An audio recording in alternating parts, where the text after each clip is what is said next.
आकाश और पृथ्वी को परमेश्वर ने, आकाश और पृथ्वी का कर्ता वो है। उसने कहा सोना चांदी मेरा है, पृथ्वी और उसकी सारी भरपूरी तो मेरी है, प्रभु कहता है। अब परमेश्वर के पास जो भी है उसका वारिस यही तो है, मसीह, जीवित परमेश्वर का पुत्र। उसे पुत्र घोषित किया गया और जो भी परमेश्वर का है वो सब वारिस के रूप में इसे दिया गया है। घोषणा के वचन से जब परमेश्वर ने इसे कहा है तो ये पूरा हो गया, खत्म हुआ। शपथ से ही परमेश्वर ने घोषित किया, उसे पुत्र बनाया। और मैं आपको बताऊंगा, केवल पुत्र ही उसने नहीं बनाया, लेकिन उसने बहुत से पुत्रों को बनाया। और यही तो नई वाचा का पूरा सार है।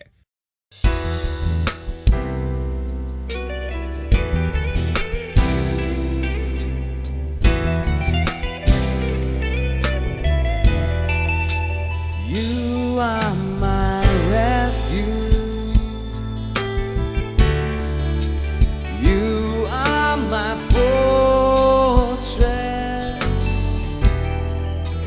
You are my hiding place.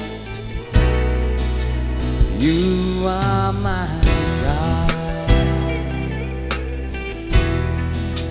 You are my refuge. You are my fortress. You are my hiding place. You are my God. And I will worship. And I will worship you with all of my heart. And I will seek your face all through my life. And I will serve you, Lord, with all that I have. Here I am. I will worship you. And I will worship you with all of my heart. And I will seek your face all through my life. And I will serve you, Lord, with all that I have. Here I am. Here I am. Here I am. Oh Lord, here I am. Oh Lord, here I am. Oh Lord, here I am. Here I am. Here I am. Oh Lord, here I am. Oh Lord, here I am. Oh Lord, here I am.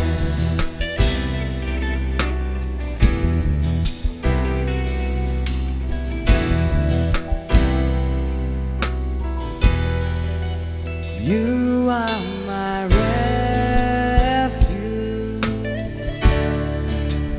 You are my fortress. You are my hiding place. You are my Lord. You are my refuge. You are my fortress. You are my hiding place. You are my God. And I will worship you. And I will worship you with all of my heart. And I will seek your face all through my life. And I will serve you, Lord, with all that I have. Here I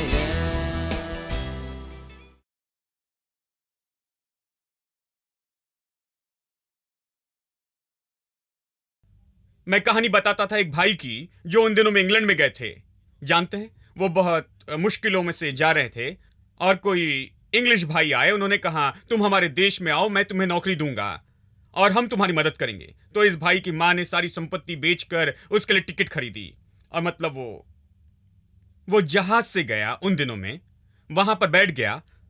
उसकी मां ने उसके लिए मुर्कू बनाए थे, ये थोड़ा बहुत स्नैक्स, जानते हैं, डिब्बा भर कर दिए। वो जहाज में बैठकर इसे खा रहा था और सब लोग हॉल में जा रहे थे, बड़े डाइनिंग हॉल में। दिन में 3 बार खा रहे थे और उन्हें जो भी चाहिए था वो वहां पर जाकर मांगते, ऑर्डर करते, मंगवाते और खाते। और उसने कहा, ये धनी लोगों के लिए है, मैं तो यही खाऊंगा जो मेरी मां ने दिया है, क्योंकि मेरे पास टिकट खरीदने के लिए पैसे थे। जब वो वहां उतरा, कुछ हफ्तों के बाद वहां पहुंचा और वहां पर उतरा, बहुत दुबला पतला और कमजोर और दयनीय दिखा। तो जो लेने आए थे उन्होंने कहा, आपको क्या हुआ? उसने कहा, सर देखिए, मेरे पास टिकट खरीदने के पैसे थे, मैंने बस यही खाया जो मेरी मां ने दिया था। ये सब धनी लोग टेबल पर खा रहे थे, जानते हैं, मैं वहां पर नहीं गया, मैं बस कमरे में रहकर खाता रहा। उस भाई ने कहा, तुम्हारा टिकट कहां है? उसने कहा, टिकट के पीछे पढ़ो। टिकट के पीछे लिखा था, इस टिकट में खाने का खर्च जोड़ा गया है और सब कुछ पूरी यात्रा में।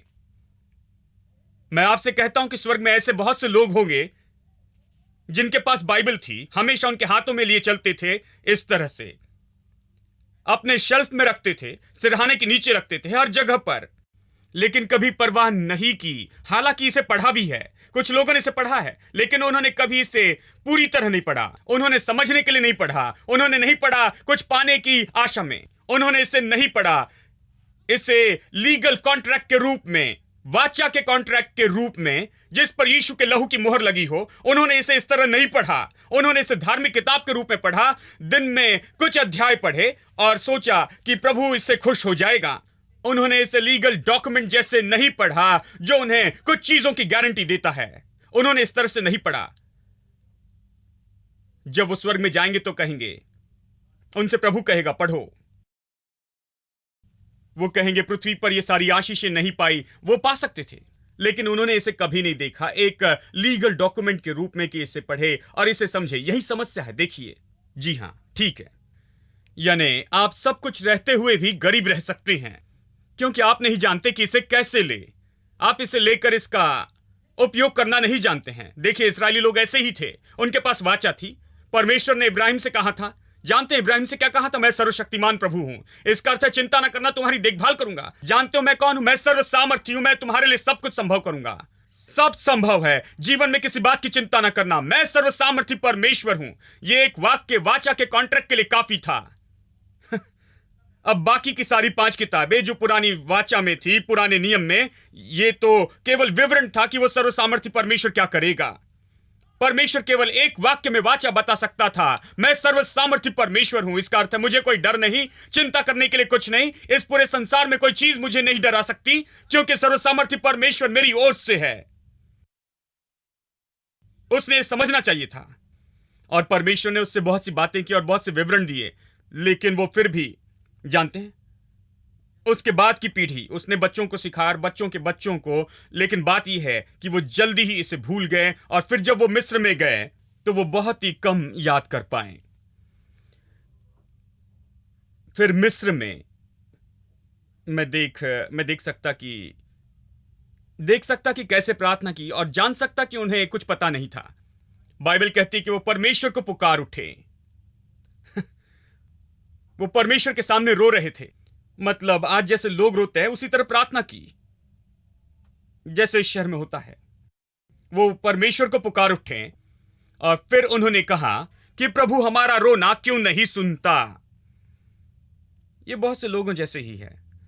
वो सोचते थे कि यदि रोए तो प्रभु सुनेगा। कहां कॉन्ट्रैक्ट कहता है कि तुम रो तो प्रभु सुनेगा?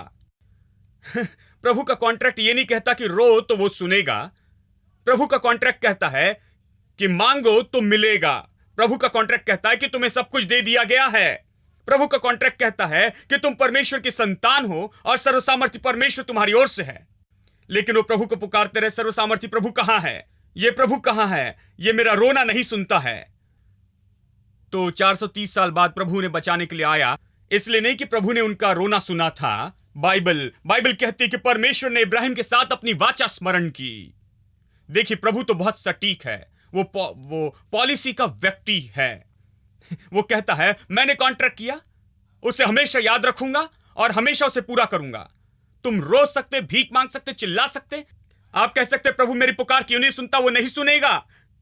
यदि आप रोते हुए प्रभु का ध्यान लेना चाहते हैं, 430 साल उन्होंने कोशिश की। क्या आप 430 साल के लिए तैयार हैं? प्रभु के पास जाने का आसान तरीका है। प्रभु के पास जाने का तरीका है कि बाइबल के साथ जाएं, प्रभु के वचन के साथ जाएं। सुलेमान एक बार परमेश्वर के पास आया और प्रभु ने कहा क्या चाहिए? उसने कहा, खैर ज्यादा कुछ नहीं, घुमा फिरा कर नहीं कहूंगा, यह मेरा अनुवाद है। उसने कहा, तूने मेरे पिता से कहा था कि तू उसके लिए ये करेगा, मैं चाहता हूं कि तू बस वही करना, बस यही। आप पढ़िए, यही कहता है, तूने मेरे पिता को यह सब कहा था, मैं बस चाहता हूं कि मेरे पिता से जो कहा था उसे कर। यही उसकी प्रार्थना थी। आज हमारे पास कुछ विश्वासी कहते हैं, यह कैसी प्रार्थना है भाई, यह अहंकार है। यह अहंकार नहीं है, विश्वास है। विश्वास कहता है कि तूने मेरे पिता से कहा था कि तू उसका सिंहासन स्थापित करेगा सदा के लिए। तूने मेरे पिता से कहा था कि तू उसके साथ होगा। तूने मेरे पिता से कहा था कि कोई मनुष्य उसके सामने खड़ा नहीं रह सकेगा। तूने मेरे पिता से कहा था कि उसका राज्य सदा के लिए होगा। तूने मेरे पिता से कहा था, जो तूने मेरे पिता से कहा था उसे स्थापित करना। बस यही प्रार्थना का तरीका है दोस्तों। जब आप प्रार्थना करते हैं तो अपनी बाइबल लें। कुछ लोग तो जैसे हम कहते हैं चलिए प्रार्थना करते हैं, ओ प्रभु, तुरंत रोना शुरू करते हैं। लगता है कि यही प्रार्थना है। नहीं, जैसे हम कहे प्रार्थना करें तो अपना मुंह खोले और प्रभु की प्रतिज्ञा कहें, अपनी आत्मा, प्राण और शरीर के लिए, अपने परिवार और धन के लिए, हाथों के कामों के लिए आप प्रभु का वचन कहने लगे, क्योंकि प्रार्थना तो प्रभु का वचन प्रार्थना करना है। आमेन। ठीक है, अब निकाले इब्रानी अध्याय 7 वचन 22। इस प्रकार यीशु एक उत्तम वाचा का जामीन ठहरा है। देखिए नई वाचा में यही है कि इसमें जीवित परमेश्वर का पुत्र यीशु जुड़ा है। वो बुनियाद है, वो गारंटी है, शाश्वती है। इसलिए यह वाचा इतनी निश्चित है। नई वाचा में सबसे महत्वपूर्ण बात है यीशु मसीह। यह आप नहीं, मैं नहीं, यह यीशु है। वो बुनियाद है, शाश्वती है, गारंटी है। यही तो यह कहता है। अब इसे सुनिए, याजक तो बहुत थे। इसका कारण यह था कि मृत्यु उन्हें रहने नहीं देती थी, पर यह युगानुयुग रहता है। इस कारण उसका याजक पद अटल है। इसीलिए जो उसके द्वारा परमेश्वर के पास आते हैं वो उनका पूरा उद्धार कर सकता है, क्योंकि वो उनके लिए विनती करने के लिए सर्वदा जीवित है। अतः ऐसे ही महायाजक हमारे योग्य था, जो पवित्र और निष्कपट और निर्मल और पापियों से अलग और स्वर्ग से भी ऊंचा किया हुआ हो। उन महायाजकों के समान उसे अवश्य नहीं था कि प्रतिदिन अपने पापों के लिए और फिर लोगों के पापों के लिए बलिदान चढ़ाए, क्योंकि उसने अपने आप को बलिदान चढ़ाकर एक ही बार उसे पूरा कर दिया। अब मुझे यह वचन जिस तरह बताया गया पसंद है। देखिए, पुरानी वाचा, इसमें समस्या थी कि महायाजक मर गया और उन्हें दूसरा रखना पड़ता था, और दूसरे में भी इसी तरह की समस्या होती। कई बार वो पाप में गिर जाते, कई बार भ्रष्ट हो जाते, कई बार ये लोग बेकार होते थे, और पूरा इज़राइल देश अपनी वाचा की प्रतिज्ञा इन लोगों के द्वारा पूरी करता था। ये महायाजक इतने महत्वपूर्ण थे, लेकिन वो असफल होते थे। वो पाप के मनुष्य थे, भ्रष्टता के मनुष्य थे। मनुष्य जानते हैं जो कई बार खुद को असफल करते, अपने परिवार को, अपने देश को। जानते हैं ये ऐसे लोग थे जिन पर भरोसा नहीं रख सकते थे, और यदि वो अच्छे होते तो मर जाते। देखिए, तो आप इन लोगों पर आधारित नहीं रह सकते थे। यही पुरानी वाचा में इस तरह के लोग थे। पुरानी वाचा में महायाजक इसी तरह होते थे। लेकिन जो हमारे पास है उसमें यह गुण था, वो सदा के लिए बना है। सब लोग कहें सदा के लिए। वो सदा का महायाजक है और वो कभी नहीं बदलता याजक है, न बदलने वाला याजक है। फिर यह कहता कि ये सबसे नीचे वाले को बचा सकता है, क्योंकि यह उनके लिए मध्यस्थी करता है। मध्यस्थी करने के लिए सदा जीवित रहता, हमेशा जीता है, कभी नहीं मरता, जीवित है, कभी नहीं मरता, कभी असफल नहीं करता। वो हमेशा वहां है, वो हमेशा मध्यस्थी करता, और एक दिन भी ऐसा नहीं होगा कि जब वो छुट्टी पर हो। जानते हैं? हेलो। एक दिन भी आप नहीं जानेंगे कि वो बीमार है, आज ऑफिस में नहीं आएंगे, आज मध्यस्थी नहीं है, कल आना नहीं। मैंने एक मैगजीन में पढ़ा था, किसी ने लिखा था, पास्टर 21 दिन के उपवास पर हैं, अपने प्रार्थना निवेदन भेजिए। आज 15वां दिन है, केवल 6 दिन बाकी हैं। मैंने कहा 6 दिन बाद स्वर्ग बंद हो जाएगा क्या? और कोई प्रार्थना निवेदन नहीं? वो प्रभु कभी बंद नहीं करता, वो हमेशा खुला होता है। वह आपके लिए वो है, अनंत काल का महायाजक जो कभी नहीं मरता, कभी हिम्मत नहीं हारता, कभी बीमार नहीं होता, कभी ड्यूटी में अब्सेंट नहीं होता। वो मध्यस्थी के लिए सदा जीवित है, वो नहीं बदलता, सदा जीवित रहता। ठीक है, फिर देखिए वचन 26, यही सबसे अच्छा है। अतः ऐसा ही महायाजक हमारे लिए योग्य था, जो पवित्र और निष्कपट और निर्मल और पापियों से अलग और स्वर्ग से भी ऊंचा किया गया है। देखिए, ये यीशु का बहुत अच्छा विवरण है। ये तो वो है जिस पर हमारी सारी वाचा आधारित है। ये फिर किसके बारे में है? ये तो कोई भ्रष्ट नहीं है, वो तो पवित्र, निष्कपट, निर्मल और पापियों से अलग और स्वर्ग से भी ऊंचा किया हुआ है। वो सबसे ऊंचा है, कोई उसे छूकर भ्रष्ट नहीं कर सकता। देखिए, पुरानी वाचा में हमेशा इब्राहिम जैसे लोगों के साथ प्रभु को काम करना पड़ा। इब्राहिम अच्छा व्यक्ति था, लेकिन उसकी समस्याएं थी। याद रखे, प्रभु ने कहा मैं तुम्हें संतान दूंगा, लेकिन हम देखते हैं कि उसने जाकर बड़ी गड़बड़ी की। संतान पाने का दूसरा तरीका, उसने कहा प्रभु मैं तेरी मदद करूंगा, मैं बूढ़ा हो गया हूं, शायद तुझे मुश्किल हो रही है, मुझे संतान देने के लिए मुश्किल हो रही है, मैं तेरी मदद करूंगा, मेरी पत्नी ने मुझे आइडिया दिया है। उसने सारी गड़बड़ी लाई। परमेश्वर ने सब कुछ आदम को दिया, आदम ने गड़बड़ी की, उसने सब कुछ शैतान को दिया। देखिए, जब भी आप मनुष्य पर भरोसा रखते हैं, मनुष्य हमें असफल करता है, क्योंकि मनुष्य असफल है। क्या मनुष्य पर भरोसा किया? सावधान रहें, मनुष्य असफलता लाता है। बाइबल कहती है उस मनुष्य पर भरोसा न करना जिसकी श्वास उसके नथनों में है। यदि वो बहुत अच्छा है, फिर भी वो गायब हो जाएगा। बस इतना ही। मनुष्य पर भरोसा न रखे, प्रभु पर भरोसा रखे। केवल एक ही व्यक्ति पर भरोसा रख सकते हैं। मनुष्य के साथ काम करे, प्रभु पर भरोसा रखे। मनुष्यों से प्रेम रखे, प्रभु पर भरोसा रखे। आमीन। केवल प्रभु पर भरोसा रखे। ओ, मैं पति पर भरोसा रख रही थी, नहीं नहीं, प्रभु पर रखे। मैं पत्नी पर भरोसा रख रहा था, नहीं नहीं, बिल्कुल नहीं, प्रभु पर रखे। मैंने बेटे पर भरोसा रखा, बुढ़ापे में देखेगा, नहीं नहीं।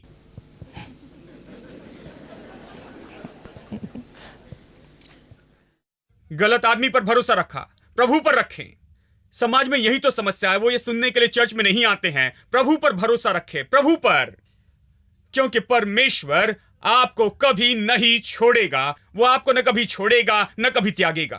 देखिए, कभी लोगों पर भरोसा न रखे। लेकिन पुराने नियम में कोई तरीका नहीं था, इसे हारून के हाथों में देना ही पड़ा, और उसने कई बार गड़बड़ी की।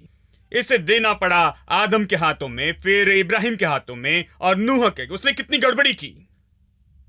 मतलब परमेश्वर ने कहा यह तो धर्मी व्यक्ति है, उसके लिए जहाज बनाया, और वो ऊपर था और बाकी सब डूब रहे थे। और फिर जब पानी सूखने लगा और वो जीवन फिर से शुरू कर रहा था, उसके बाद में कितनी गड़बड़ी की उसने। और जब आप बाइबल में ये कहानी पढ़ते हैं तो आप सोचते हैं कि ऐसे भी कहानियां हैं इसमें। जानते हैं, उसका जीवन पाप और भ्रष्टता से भरा था। मनुष्य ने पाप किया, मनुष्य असफल रहे, मनुष्य प्रतिज्ञा नहीं निभाए। मनुष्य पर आप कभी आधारित न रहे। पुराने नियम में लोग मनुष्य पर आधारित रहे, ऐसे मनुष्य जो पाप करते रहे, भ्रष्ट थे, जो कि अपने जीवन में मर गए, खत्म हुए। लेकिन यीशु, उसमें यह समस्या नहीं थी। पाप उसे जकड़ नहीं सका। मतलब पाप ने सबसे अच्छी कोशिश कर ली थी। पाप क्या करता है? पाप की मजदूरी तो मृत्यु है। वो उस मृत्यु में से गया, उसने मनुष्य जाति के पाप को लिया, वो उसकी मजदूरी से होकर गया, यानी मृत्यु से, और मृत्यु से होकर गया, नरक में से होकर गया, और उसमें से बाहर आया, और वो उसे नहीं रोक सका। देखिए, इसलिए कहता है कि वो स्वर्ग से ऊंचा है, कोई उसे पकड़ नहीं सका, कोई उसे भ्रष्ट नहीं कर सका, उसे पाप में नहीं ला सके, उसे असफल नहीं कर सके, उसे बिल्कुल नीचे नहीं गिरा सके। वो तो बिल्कुल अटल ऐसा महायाजक था जिसे गिराना बिल्कुल असंभव था। वो ऐसा हमारा महायाजक है, और हमारा पूरा जीवन और हमारा पूरा भविष्य इस पृथ्वी पर के मनुष्य के ऊपर नहीं, महायाजक पर नहीं, किसी मनुष्य पर नहीं, लेकिन मसीह पर है जो हमारा महायाजक है।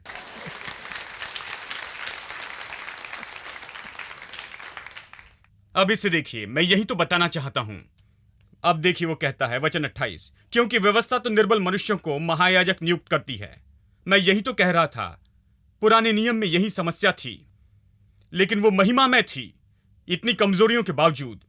देखिए, व्यवस्था तो निर्बल मनुष्यों को महायाजक नियुक्त करती थी। पुराने नियम में महायाजक मनुष्य थे, परंतु उस शपथ का वचन, गौर से सुनिए, जो व्यवस्था के बाद खाई गई, उस पुत्र को नियुक्त करती है जो युगानुयुग के लिए सिद्ध किया गया है।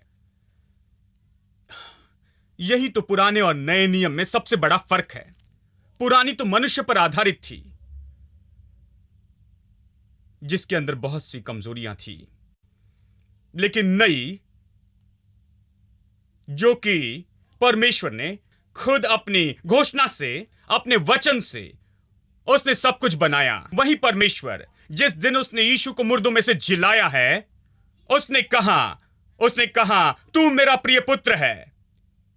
वो हमेशा पुत्र था, लेकिन याद रखिए जब वो क्रूस पर था वो पाप बना और वो श्राप बन गया। बाइबल कहती है परमेश्वर ने अपना मुंह फेर दिया। यीशु पुकार कर कहने लगा, हे मेरे परमेश्वर, तूने मुझे क्यों छोड़ दिया? परमेश्वर जो पाप को कभी नहीं देखता, उसने मसीह को देखने से इनकार कर दिया, जो हमारे लिए श्राप बन गया। उसने श्राप ले लिए और वहां पर उसने अपना चेहरा फेर दिया और वहां वो यीशु मरा, उसे भुला दिया गया। परमेश्वर ने कलवरी के क्रूस पर, परमेश्वर कभी किसी मनुष्य को नहीं छोड़ता, एक ही व्यक्ति को उसने छोड़ा और वो तो यीशु था, ताकि उसके बाद किसी को छोड़ने की जरूरत न पड़े। उसने उसे वहां पर छोड़ दिया, क्रूस पर छोड़ दिया, मरने के लिए। मनुष्य के पाप ले और मर जा।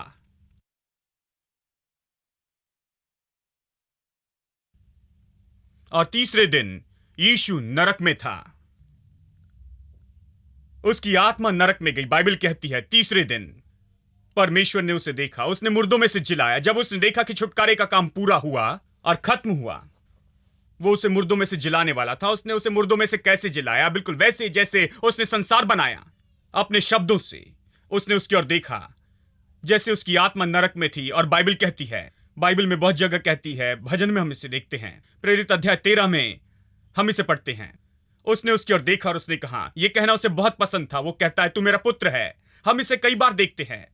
बपतिस्मा के समय उसने कहा, यह मेरा पुत्र है, इसमें मैं बहुत प्रसन्न हूं। उसने रूपांतरण के पहाड़ पर कहा, यह मेरा प्रिय पुत्र है, इसकी तुम सुनो। अब इसे फिर से मुर्दों में से जिलाते हुए फिर से इसी परमेश्वर ने यहां पर कहा, जिस वचन से उसने आकाश और पृथ्वी बनाई, उसने इसे मुर्दों में से जिलाया और उससे कहा, तू मेरा पुत्र है, तू मेरा पुत्र है, मैंने आज तुझे जन्माया है। उसने उसे जन्म दिया था, उसने उसे मृत्यु के लिए दे दिया, मृत्यु की कोख में मानो उसे दे दिया। और फिर उसके बाद में उसने नए व्यक्ति को जन्म दिया। वो मर गया और नए व्यक्ति के रूप में बाहर आया। वो मरा और फिर मृत्यु में गया और परमेश्वर ने कहा कि आज मैंने तुझे जन्माया है। परमेश्वर ने घोषणा से, शपथ से ये कहा, उसे जीवित घोषित किया, उसे वापस जीवित किया। और उसने उससे कुछ वचन कहे जो यहां पर लिखे गए हैं। शपथ का वचन जो व्यवस्था के बाद खाई गई, उस पुत्र को नियुक्त करता है जो युगानुयुग के लिए सिद्ध किया गया है। केवल शपथ का वचन नहीं, लेकिन परमेश्वर के वचन ने उसे पुत्र नियुक्त किया, जैसे कि परमेश्वर की सारी बातों के लिए वो वारिस है। देखिए, कोई धनी व्यक्ति जिसके पास बहुत कुछ है, उसका बेटा उसका वारिस होता है। यही तो विचार है। वो सब कुछ विरासत में पाता है। परमेश्वर के पुत्र ने सब कुछ विरासत में पाया, सारी चीजों को उसने विरासत में पाया। आकाश और पृथ्वी को परमेश्वर ने, आकाश और पृथ्वी का कर्ता वो है। उसने कहा, सोना चांदी मेरा है, पृथ्वी और उसकी सारी भरपूरी तो मेरी है, प्रभु कहता है। अब परमेश्वर के पास जो भी है उसका वारिस यही तो है, मसीह, जीवित परमेश्वर का पुत्र। उसे पुत्र घोषित किया गया और जो भी परमेश्वर का है वो सब वारिस के रूप में इसे दिया गया है। घोषणा के वचन से जब परमेश्वर ने इसे कहा है तो यह पूरा हो गया, खत्म हुआ। शपथ से ही परमेश्वर ने घोषित किया, उसे पुत्र बनाया। और मैं आपको बताऊंगा, केवल पुत्र ही उसने नहीं बनाया, लेकिन उसने बहुत से पुत्रों को बनाया। और यही तो नई वाचा का पूरा सार है। Who is like him, lion and the lamb, seated on the throne. Mountains bow down, every ocean roars to the Lord of hosts. Praise Adonai from the sun, till the end of every day. Praise Adonai. All the nations of the earth, all the angels and the saints sing praise.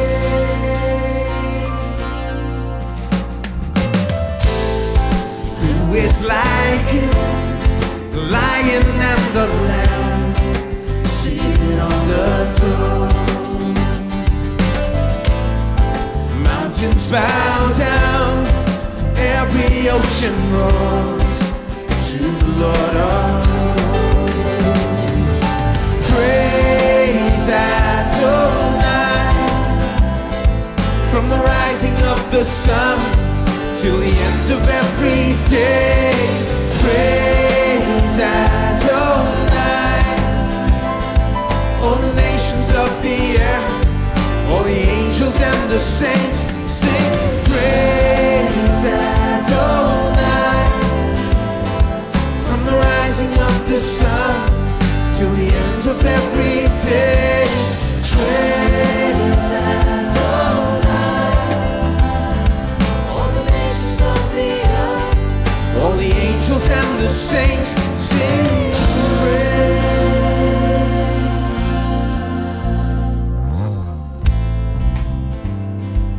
We praise you, Master. We praise you, Lord. We bow down before you, Lord. We worship you, we adore you. Just take this time to worship.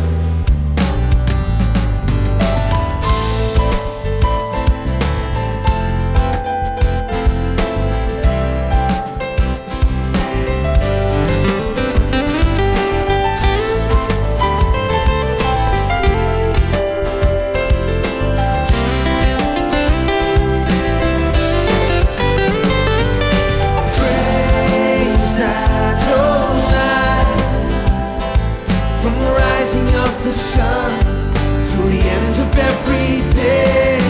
Praise Adonai. All the nations of the earth, all the angels and the saints sing.